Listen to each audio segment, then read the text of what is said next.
일부터 금요일까지 아침 9시부터 오후 3시까지, 교사들은 아침 8시부터 오후 4시까지 이렇게 5일 동안 여름 어린이 성경학교를 하였습니다. 은혜 가운데 잘 마쳤습니다.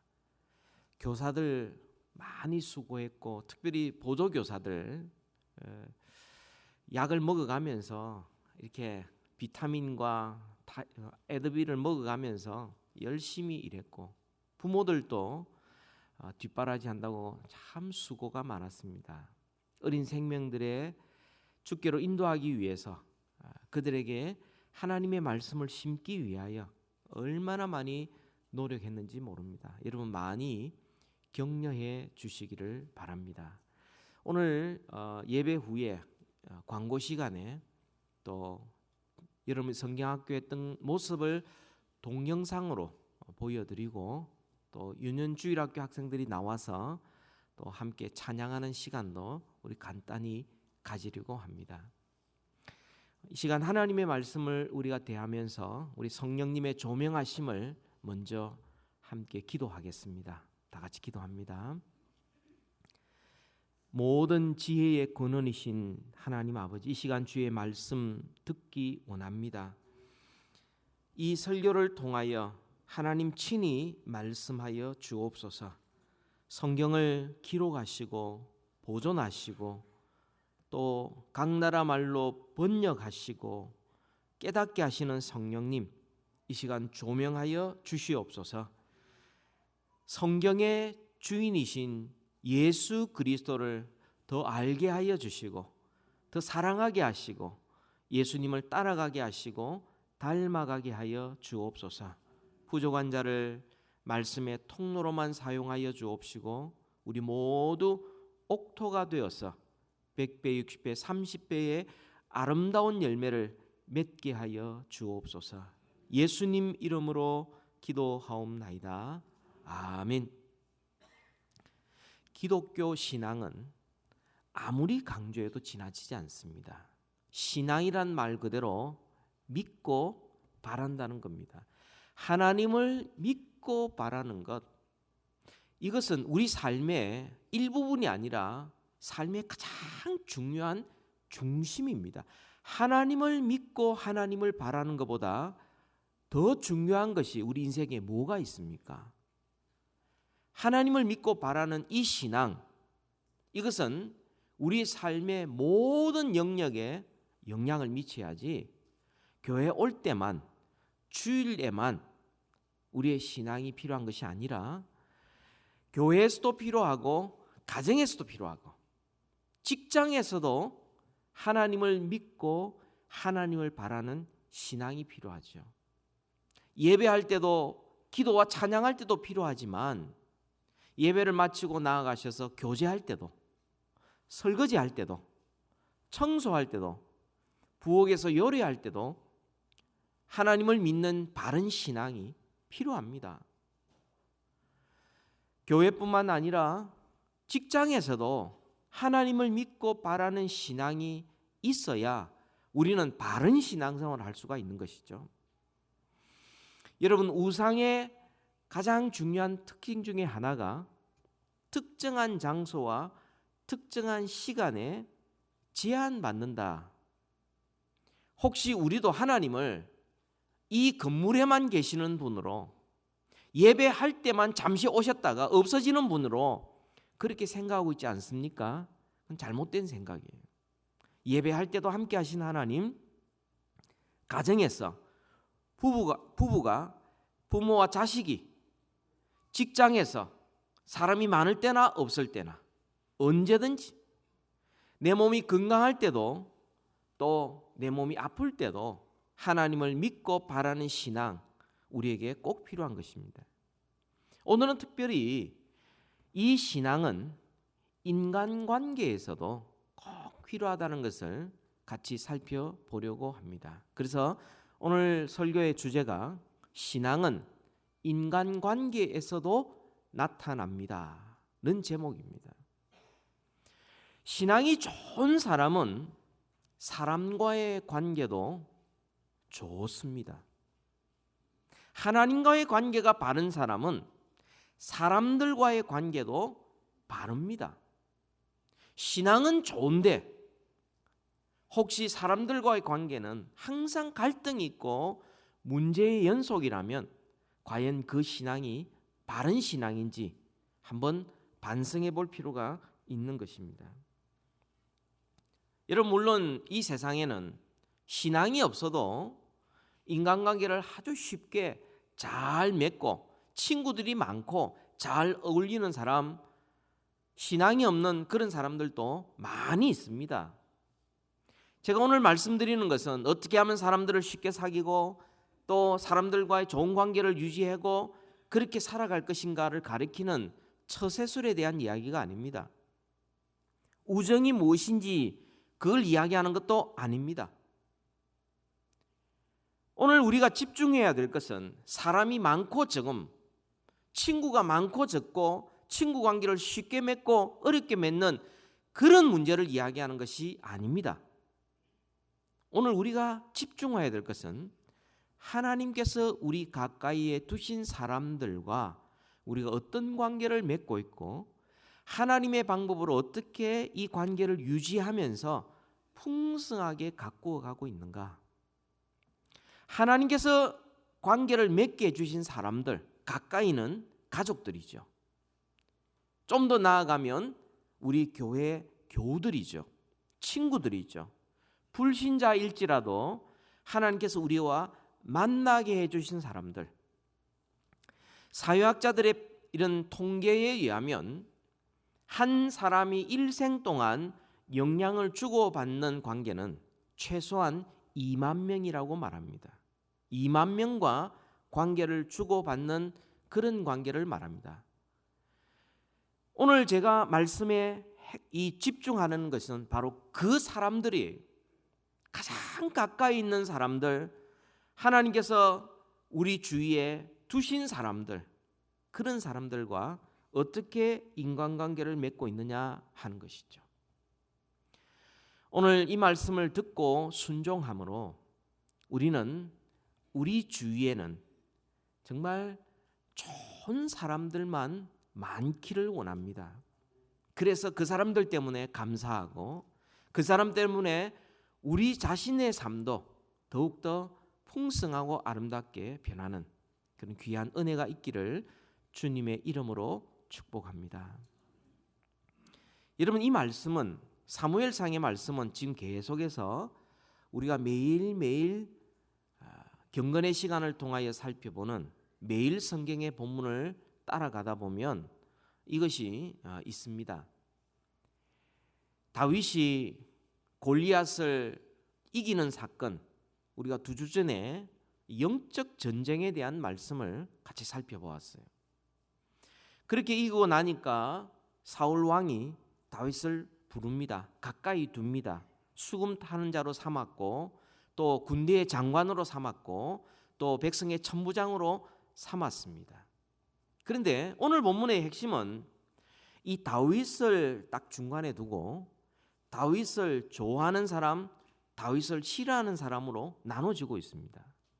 한 집안 사람도 다윗을 두고 미워하는 것과 사랑하는 사람들로 나눠집니다. 아버지는 다윗을 너무 미워하는데 그 아들은 다윗을 자기 생명보다 더 사랑합니다. 사울 왕과 요나단이죠.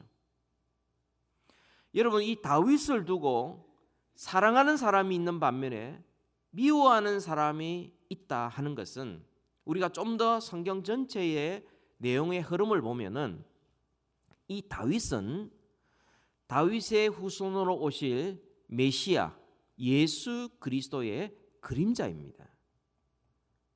다윗을 선대하는 사람 하나님이 좋아하셨어요. 또 다윗을 싫어하는 사람 그들을 하나님께서 징계하셨어요. 그러니까 이 다윗은 오실 예수 그리스도를 그림자로 보여주었고 다윗이 다스릴 그 나라는 앞으로 예수 그리스도를 통하여 이루어지게 될 하나님의 나라를 예표적으로 보여주었던 것입니다. 그래서 오늘 말씀을 통하여 다윗을 미워했던 사람 사울이 가졌던 인간관계 실패 요인 두 가지, 또한 다윗을 사랑했던 요나단이 가졌던 인간관계 성공 요인 두 가지. 그래서 인간관계를 주님이 맺게 두신 사람들을 어떻게 관계를 맺고 풍성하게 가꾸는지 우리가 함께 살펴보려고 합니다. 그 첫 번째, 인간관계 실패의 첫 번째 요인이 뭐냐? 그것은 비교의식입니다. 비교의식이에요. 사울이 다윗을 미워하게 된 직접적인 원인이 비교의식이에요. 거기서 나오는 시기와 질투였던 것입니다. 비교하는 순간부터 사울의 마음이 갑자기 옹졸해지기 시작했어요. 확 닫히기 시작했고 좁아지기 시작했고, 그리고 결국은 인간관계가 파괴되기 시작합니다. 파괴되는 정도가 아니라 다윗은 그렇게 생각하지 않는데 사울 왕은 다윗을 죽이려고 합니다. 여러분, 시기와 질투라는 것은요, 처음에는 아주 조그마한 감정으로 시작합니다. 이게 점점 자라나서 마음을 가득 채우고 생각을 가득 채웁니다. 그리고는 가득 찬 것이 입으로 표출되기 시작하고 더 나아가 행동으로 나타나기 시작합니다. 비교의식을 시작하면 시기와 질투를 피할 길이 없습니다. 여러분, 사람이 행동하는 것, 그 행동의 가장 중요한 원인이 뭐라고 생각합니까? 그것은 감정입니다. 사람이 감정이 상하면은 그 전에 좋았던 건 모든 것들, 이성적으로 판단했을 때 옳고 그름이 다 마비가 돼버리고요. 감정이 콱 상해버리면 그때부터 싫어지기 시작하고 나쁜 생각을 하기 시작하고, 그리고 그 관계가 나빠지기 시작합니다.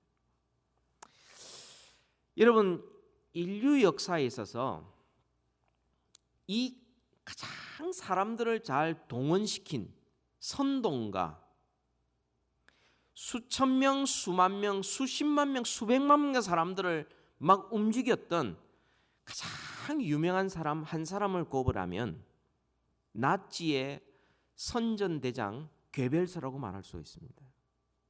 그가 했던 유명한 말이 있어요. 사람들을 움직이는 것은 단 한마디면 충분하다. 그런데 그 사람들을 다시 제자리에 놓으려면 수백 장, 수천 장의 증거가 필요하고 논리가 필요하다. 그런데 아무리 그렇게 해도 이미 끝났다. 이미 늦어버렸다. 사람들이 움직이는 행동이, 그것이 우리는 생각할 때 옳고 그름의 판단, 자기 생각, 주관, 합리적인 사고, 결정에 의해서 움직이는 것 같아도 실제로는 사람들이 감정에 따라 움직인다는 거죠. 아무리 그 사람에게 옳은 것들을 설명하고 설득해도 그거보다는 사람들을 움직이게 하는 것은 그 옆에서 화를 한번 벌컥 내버리면 같이 들뜨기 시작합니다. 같이 화나기 시작해요. 짜증나고 같이 화나고요.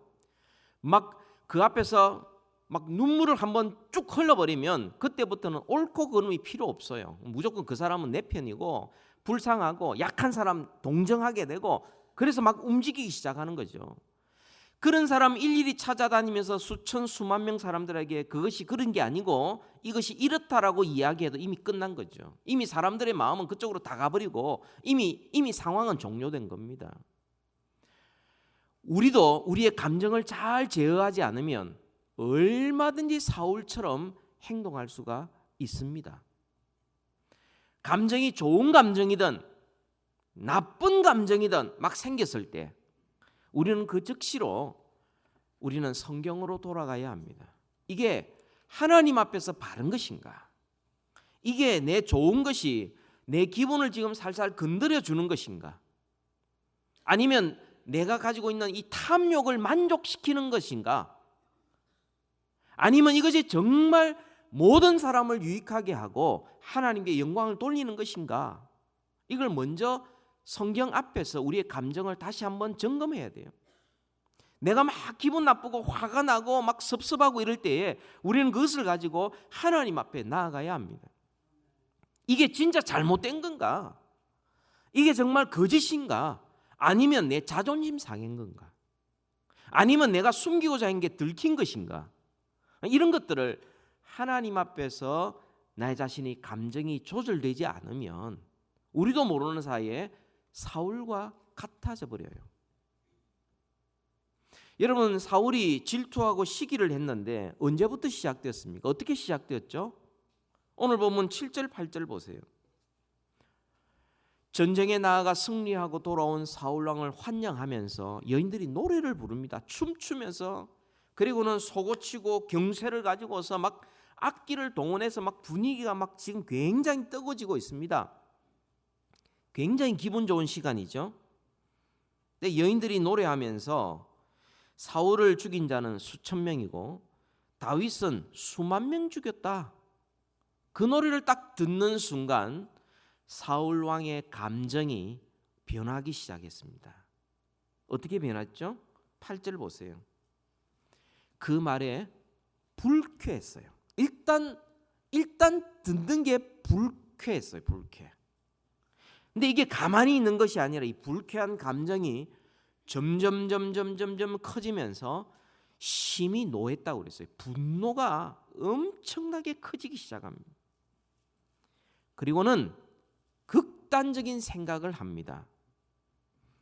자, 사람들이 다윗에게는 수만 명, 내게는 수천 명, 그럼 그가 더 얻을 것은 나라 말고 무엇이냐?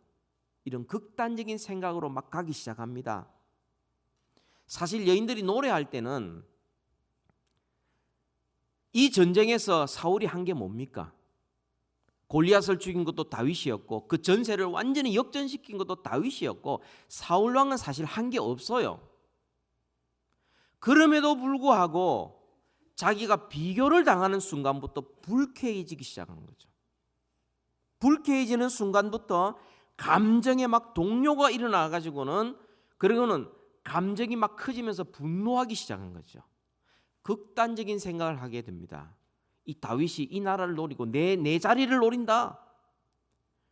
극단적인 생각을 막 하기 시작하고는 그 다음부터 다윗을 주목하기 시작했어요. 어떻게 하나 보자. 한번 주목하면서 쫙 살펴보고 있는 거죠. 그리고는 혼자 말을 하기 시작합니다. 내가 다윗을 죽일 것이다. 딱 기회가 오니까 다윗을 죽이려고 창을 던집니다. 2번이나 던집니다. 여러분, 수금을 타는 것이 뭐 저 멀리 있습니까? 가까이 있지 않습니까?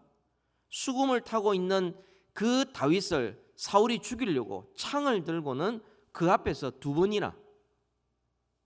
그러니까 처음에 출발은 뭐죠? 불쾌한 감정이었어요. 불쾌한 감정이 그 다음에 분노가 되고, 분노가 심하여 극단적인 생각을 하게 되고, 극단적인 생각이 나중에는 그 사람을 주목하면서 어떻게 하나 보자 하게 되고, 어떻게 하나 보자 하면서 나중에는 자기가 표현하게 되고, 그리고는 살인을 저지르려고 시도한 데까지 나아갔던 것입니다. 여러분, 이런 자기를 주체하지 못하는 사울에게도 문제가 있었지만 사실은 그 상황에서 그런 노래하였던 여인들에게도 사실은 문제가 있습니다. 블레셋과의 전쟁은 단순한 영토 전쟁이 아니었죠. 이것은 영적인 전쟁이었습니다. 우리가 2주 전에 우리가 살펴본 그대로입니다. 그렇다면 하나님께서 이 전쟁에서 승리하게 만드셨다면 하나님을 높여야 되는데 하나님은 하나도 없고 그들은 단지 사울 왕과 다윗만 지금 높이고 있는 것입니다. 거기에서부터 비교의식이 작용하기 시작했고, 질투가 나기 시작했고, 분노가 나기 시작했고, 증오감이 지나쳐서 그 다음부터는 그 증오감에 묻힌 말을 하게 되고 살인을 시도하는 그런 것까지 나아가게 된 것이죠. 이런 비슷한 일이 신약 교회도 있었습니다. 고린도 교회가 있죠. 여러분 고린도전서 1장에 보면 고린도 교회의 가장 큰 문제가 뭐냐면 1장 13절에 너희 가운데 분쟁이 있다. 분쟁이 있다. 왜 분쟁이 있느냐? 너희들 가운데서 나는 바울에게 속하 있고, 나는 아볼로에게 속하 있고, 나는 게바 베드로에게 속하 있고, 나는 그리스도께 속했다. 그러면서 자기의 지도자, 자기가 소속된 단체, 자기 라인을 막 자랑하기 시작하면서부터 시기가 일어나고 분쟁이 일어나기 시작했던 겁니다. 그들을 가리켜서 고린도전서 1장에 보면 너희들은 육신에 속한 자라고 하죠. 너희들은 그리스도 안에서 어린아이라고 말합니다. 3장 21절에 고린도전서 3장 21절 이렇게 말합니다. 그런즉 누구든지 사람을 자랑하지 말라. 사람을 자랑하는 순간부터 그때부터는 누가 더 크냐의 싸움이에요.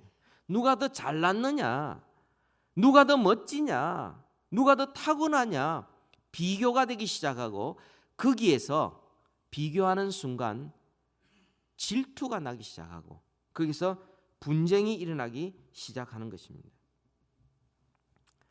여러분 교회 안에서 혹은 가정에서 하나님이 높아지고 하나님이 영광을 받으시는 그런 말이 아니라 사람을 비교하고 사람을 높이면 그 사탄이 그 틈을 놓치지를 않습니다.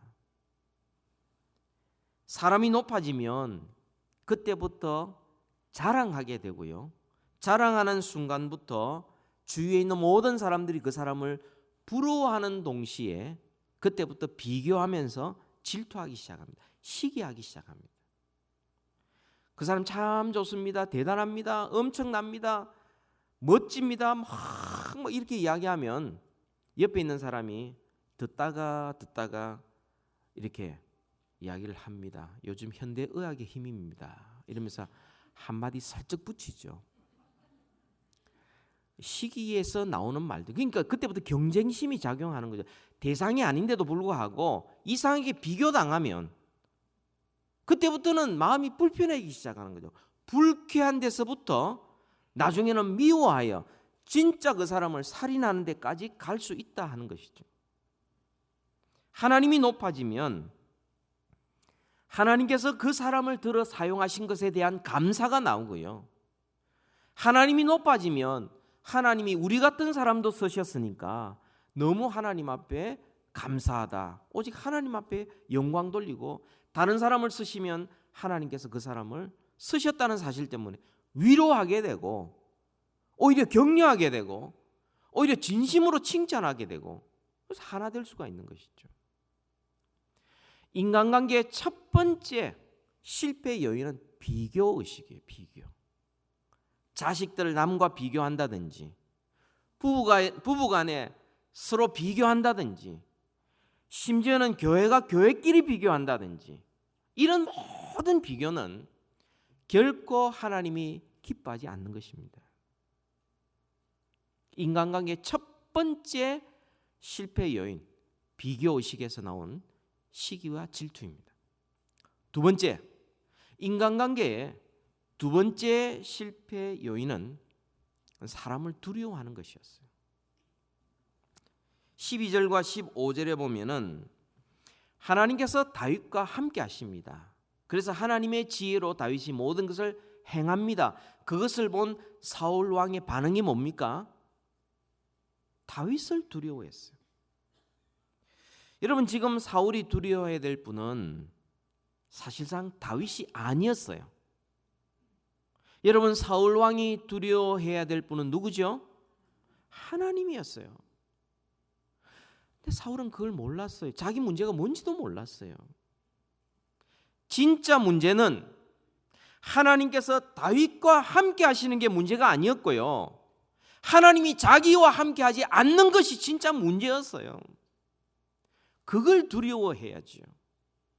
사람들의 평가를 가지고서 내가 두려워하고 좋아하고 뭐 싫어하고가 아니라 하나님께서 나를 어떻게 보시는가, 그게 더 중요함에도 불구하고 사울은 하나님은 생각지도 못하고 다윗만 쳐다보는 거죠. 하나님이 저 사람과 함께 하는구나. 저 사람이 함께 하는구나. 저 사람이 지혜롭게 행하는구나. 저 사람이 능력이 있는 거구나. 저 사람이 나보다 더 앞서가겠구나. 더 잘났구나. 뭐 이런 것만 보이니까 진짜 두려워야 될 분을 두려워하지 못하고 사람을 두려워하고 있습니다. 하나님을 두려워했다면 별로 사람이 두렵지 않았을 거예요. 근데 하나님이 두렵지 않으니까 지금 사람이 너무 두려운 것이죠. 예수님께서 마태복음 10장 28절에 몸은 죽여도 영혼은 죽이지 못하는 자를 두려워하지 말고 오직 몸과 영혼을 능히 지옥에 멸하실 수 있는 이를 두려워하라. 진짜 두려워할 분은 몸과 영혼을 지옥으로 보낼 수 있는 하나님을 두려워해야지 사람을 두려워할 이유는 없다. 두려워하지 마라. 주님이 말씀하셨어요. 근데 사울은 그렇게 하지 못하고 사람을 두려워하고 있습니다. 여기에 원수 사탄의 간사함이 여기에 있습니다. 간교함이 여기에 있습니다. 다윗이 하나님과 함께함을 보고 사울이 사람의 평가라는 함정에 빠져서 허우적대면서 자기가 하나님 앞에 지금 어떻게 살고 있는지를 돌아볼 여유가 없었던 겁니다. 원수 사탄은 눈에 보이지 않는 하나님을 자꾸 생각하지 않게 만들고 자꾸 눈앞에 보이는 혹은 들리는 사람들의 평가라는 함정을 우리 주위에 사방에 깔아놨어요. 그래서 어떤 사람이 잘한다고 이야기하면 그 사람이 좋아 보이고 나에 대해서 안 좋은 말을 했다는 그 사람은 그다음부터는 그 사람을 싫어하게 보이고 이러면서 사람의 평가라는 함정 속에 끊임없이 헤매다가 결국은 하나님 앞에 내가 누구인지를 잊어버리는 거죠. 사람의 평가가 좋으면요, 사람들이 선해질 것 같지만 평가가 항상 좋으면 아닙니다. 교만해집니다. 다른 사람 무시하기 시작하고요. 그리고 하나님과의 관계가 내가 어떤지를 돌보는 그런 점검하는 시간을 놓치는 어리석음을 범합니다. 그리고 사람들의 평가가 나쁘면 또 어떻게 나타나느냐? 낙심하는 것으로 나타납니다. 상대방을 미워하는 것으로 나타납니다. 그러니까 사람들의 평가는 너무 좋아도 너무 나빠도 우리를 교만하게 만들고 낙심하게 만드니까 이 사람들의 평가는 왔다 갔다 하는 거죠. 얼마든지 바뀝니다. 사람들이 우리를 제3자에 대해서 이야기할 때에 진짜 손바닥 이렇게 뒤집는 보다 훨씬 더 쉽게 말하는 사람이 너무 많아요. 왜 그 사람에게 우리 인생을 맡깁니까? 나 자신의 정체성과 가치를 왜 사람들의 평가 앞에 귀를 기울입니까? 하나님 앞에 인정받으면, 하나님 앞에 내가 살아간다면 사람들의 평가가 그렇게 중요하지가 않아요. 진심이 알아주겠지. 시간이 지나면 정말 우리가 어떻게 살아간지, 나의 삶이 얼마나 순수한 마음으로 그런 일을 했는지, 하나님 앞에 내 자신이 살아가면 시간이 지나고 그러면서 사람들이 진가를 알게 되고요. 무엇보다도 하나님께서 우리를 인정해 주시는 것입니다. 사람들의 평가는 왔다 갔다 할지 모르지만 하나님의 평가는 공평합니다. 결코 겉모양에 속지 아니하십니다. 그리고 하나님 앞에 인정받아야 비로소 우리는 영원한 상급을 받을 수 있습니다. 사람들의 평가에 이리저리 왔다 갔다 하는 것, 그것이야말로 우리 인간관계를 파괴하는 방법이에요. 그러니까 원수 사탄이 사람과의 관계를 끊기 위해서 들어오는 방법이 뭐냐? 험담이라는 방법이에요. 그 사람의 제3자에 대해서 험담하는 방법이죠. 여러분, 제가 전에도 말씀드렸지만 히말라야의 원숭이들이 자기 편인지 안 편인지를 확인하는 방법이 있어요. 무리지어 막 살고 있다가 히말라야 원숭이들이 확인하는 방법은 갑자기 아무 이유 없이 그 옆에 있는 원숭이 하나를 이게 치는 거예요. 그럼 옆에 있던 원숭이들이 동조하면 친구예요. 동조 안 하면 원수예요. 이게 인간관계에도 그대로 나타납니다. 안 좋은 말을 하면 거기에 같이 안 좋은 말을 하면 친구가 돼요. 그러다가 또 다른 사람 말 듣고 원수가 돼버려요.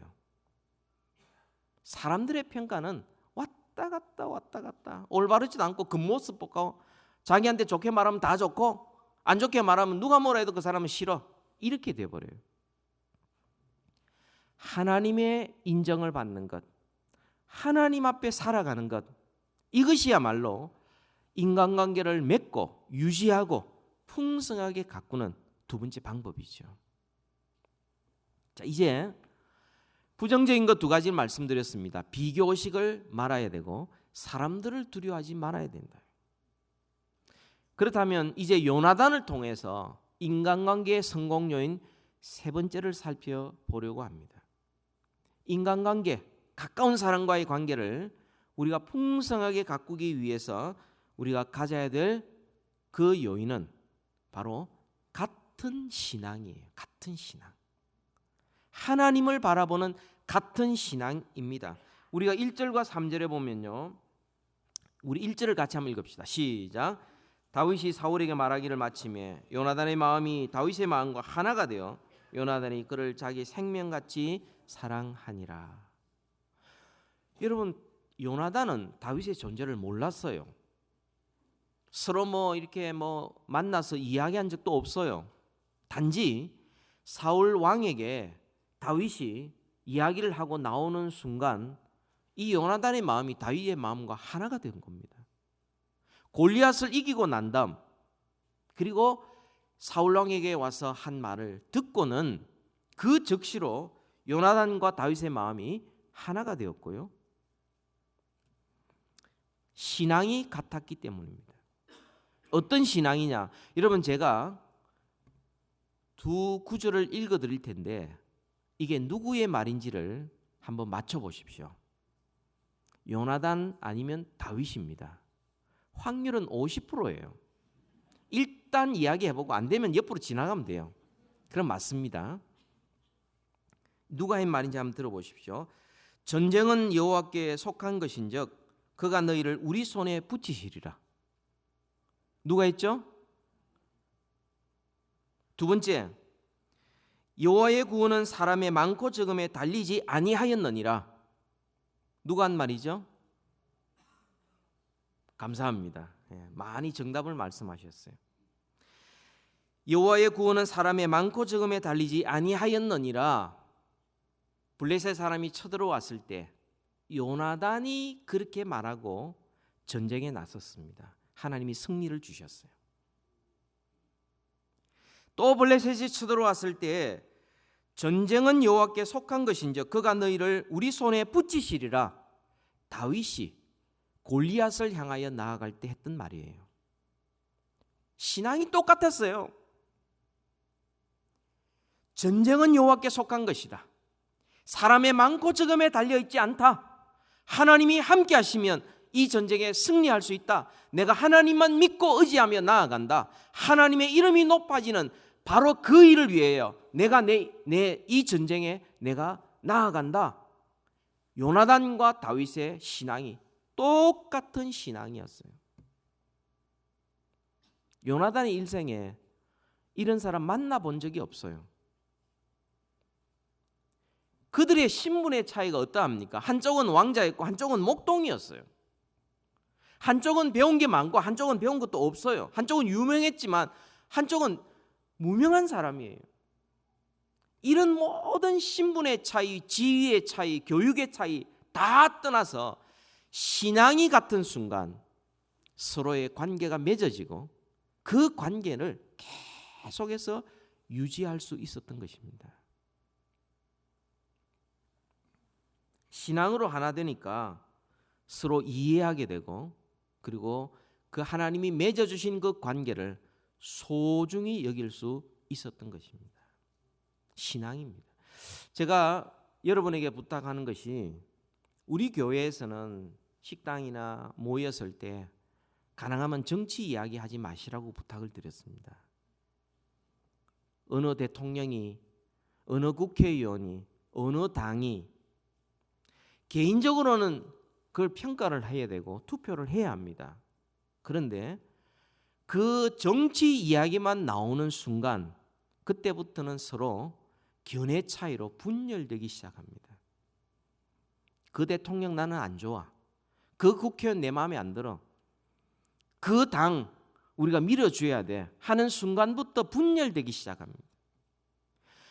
그리스도의 복음으로 하나 되고 하나님의 영광을 위하여 신앙으로 하나 된 자들이 왜 정치적인 견해 때문에 서로 다퉈야 합니까? 서로 왜 분열되어야 합니까? 정치적인 견해는 우리가 그런 자리에 갔든지 투표할 때 소신껏 찍으시고요. 교인들이 함께 모였을 때는 우리는 성령의 하나된 것도 지켜야 되고 신앙의 하나됨 가장 소중하다는 거. 그 어떤 사람들은 교회를 다니다가도 나는 교회 안 다닐래. 왜냐하면 거기에 가면 무슨 당 지지자들이 거기 다 있잖아. 나는 그 교회 안 갈래. 왜냐하면 그 교회는 어느 지역 출신자들이 많잖아. 내 그 교회 갈 거야. 왜냐하면 거기에 내 친구도 있고 그리고 우리 학교 출신들이 거기에 많아. 여러분, 이것은 옳지 못한 것입니다. 하나님의 이름이 높아지고 주의 영광이 드러나는 바로 그것으로 집중할 때 우리는 그 모든 신분의 차이, 지역의 차이, 교육의 차이, 다 생활의 차이, 생각의 차이, 견해 차이도 우리는 뛰어넘어 하나가 될 수 있는 것이죠. 마지막 네 번째입니다. 인간관계를 성공으로 짓는, 가져가는 요인, 마지막 네 번째는 바로 사랑입니다. 사랑이에요. 요나단의 마음이 다윗의 마음과 하나 되어 요나단이 그를 자기 생명같이 사랑하니라 라고 말씀합니다. 3절에도 똑같이 말씀하고 있습니다. 자기 생명같이 사랑했다. 요나단은 말로만 그렇게 하지 않았습니다. 요즘 사람들이 결혼식에서 내가 죽을 때까지 사랑하겠다라는 말로만 그런 게 하지 않았었어요. 자기의 권위의 상징 겉옷을 벗어주었어요. 자기의 생명을 보호할 그런 군복, 칼, 활, 띠를 주었습니다.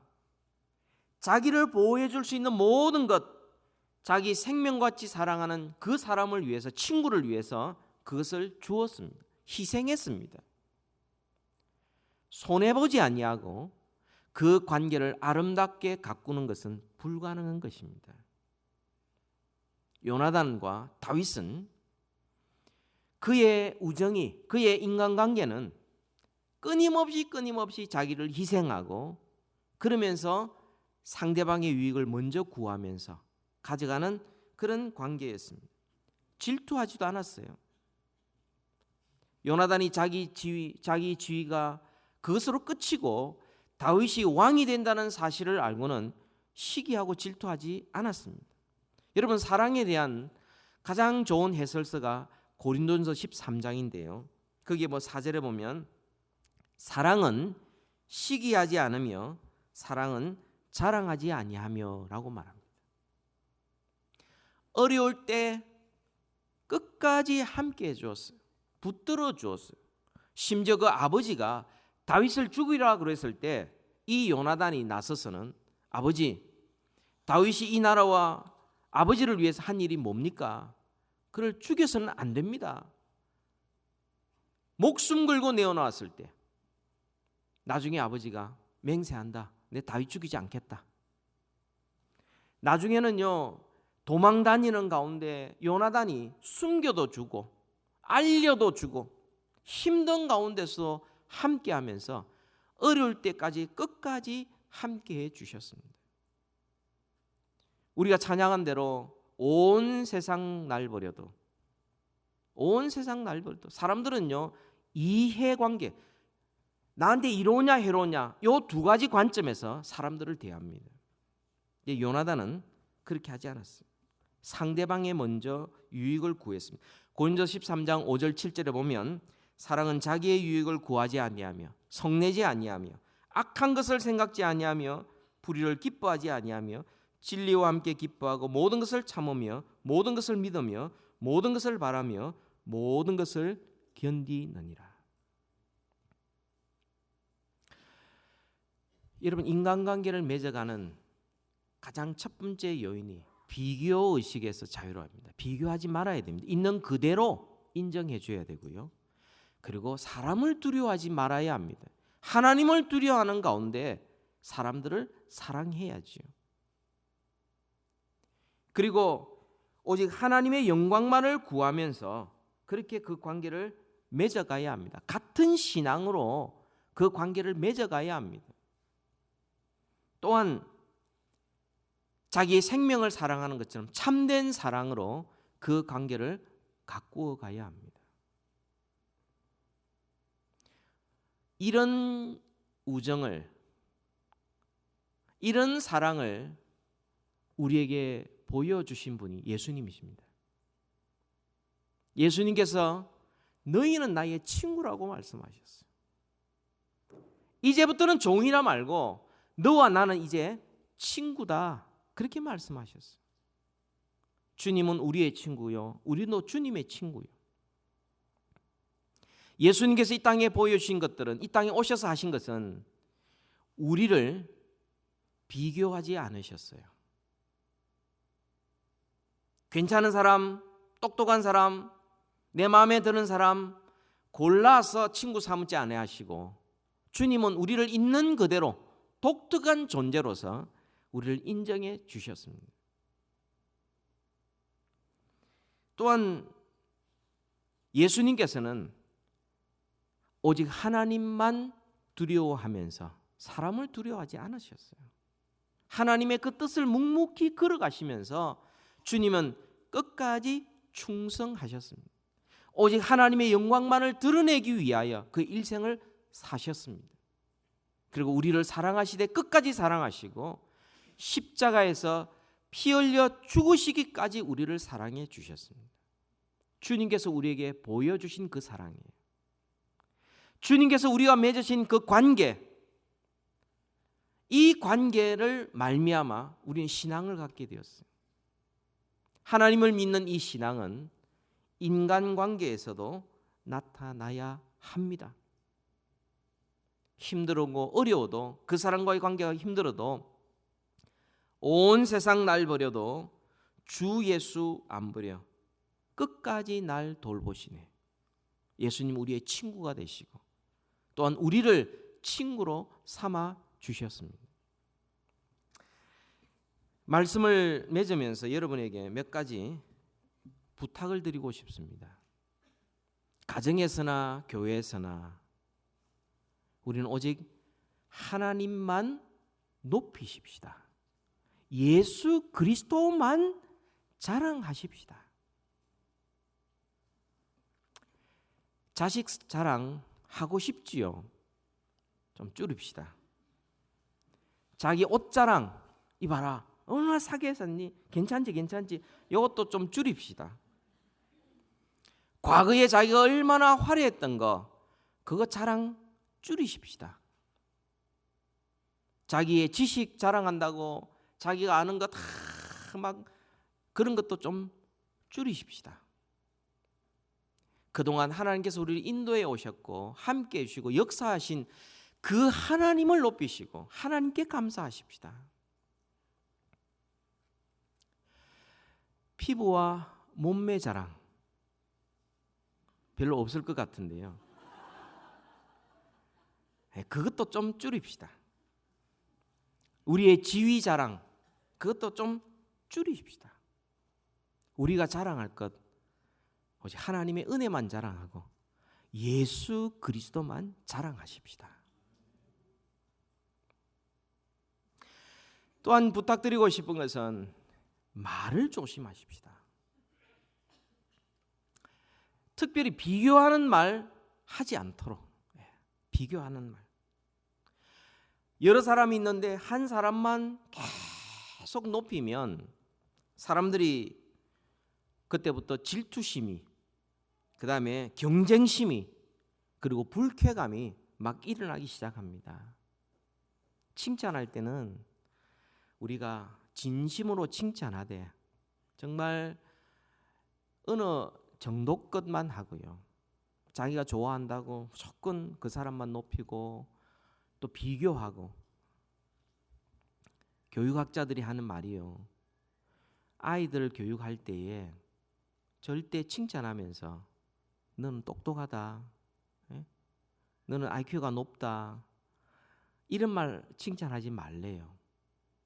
그러면 그 아이는 계속해서 공부를 못하게 된대요. 자기는 똑똑하기 때문에 공부할 필요도 없고 IQ가 높기 때문에 언젠가는, 지금은 성적인 이래도 공부하면 얼마나 잘할 수 있다는 이야기죠.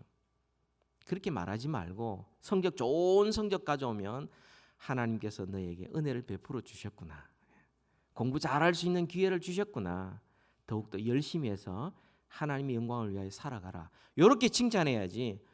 너는 똑똑해, 너는 조금만 하면 더 잘할 수 있어, 이런 식으로 하면 오히려 아이들이 공부를 더 안 한대요. 말을 조심하셔서, 교회에서도 마찬가지시죠. 오직 하나님만 높이시고요. 사람들의 평가에 민감한 대신에 하나님의 평가에 좀 민감합시다. 사람들의 평가에 조금 둔감할 필요가 있어요. 우리는 하나님께서 나를 어떻게 평가하시고 어떻게 인정하시는가, 거기에 좀 민감하게 나아가야 되겠고요. 사람들을 경쟁의 대상으로 보지 마시고 사람들을 사랑의 대상으로 항상 여길 수 있어야 하겠습니다. 그래서 여러분, 우리 교회 성도들은 우리 주위에는 모두 좋은 사람들만 많기를 주님의 이름으로 축원합니다.